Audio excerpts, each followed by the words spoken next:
இங்கே பாருங்கள், தூங்கிட்டு இருந்தா நான் அந்த செடியை பறிச்சுட்டு வந்தேனா, இந்த வாசத்தில் இப்படி வச்சுருந்தேன். அதை பார்த்துட்டு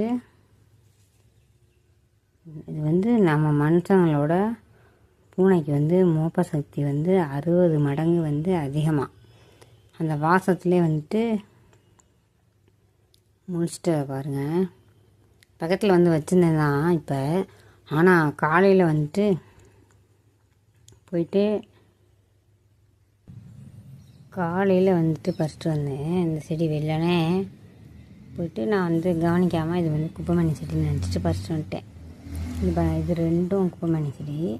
வேர் இப்போதைக்கு மழை பெய்யல, அதனால் வேரோட வரமாட்டேன்ட்டுருச்சு.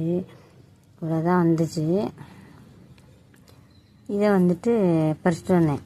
காலைல பறிச்சுட்டு வரல, மாடிப்படியில் மேலே பட்டுருக்கோம். நான் கீழே அப்போ தான் வெளியிலேருந்து நுழையிறேன். இந்த வாசம் அதுவாகவே தன்னாலே கீழே நம்ம சும்மா சத்தம் கேட்டு நம்ம காக வரோம் எப்போவுமே. அது மாதிரி தான் வரா போல் அப்படின்னு பார்த்தா கையில் உள்ள செடியை வாசத்துக்கு வந்திருக்கு. அதை கேட்டா. அப்புறமேட்டு இதை கொடுத்தா நான் குப்பைமணி செடி நினச்சி தான் அதை கொடுக்குறேன். இதை மோந்து பார்த்துட்டு இதை எடுத்துக்கல.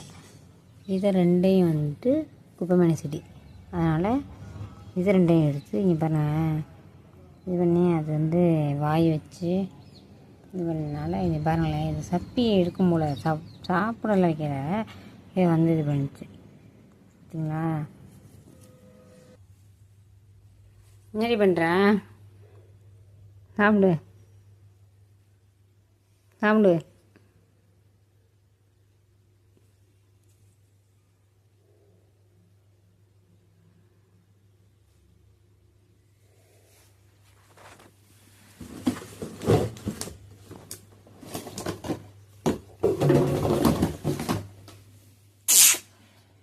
பூஸ்மா பூஸ்மா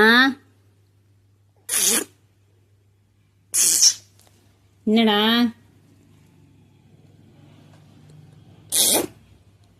என்னாச்சு?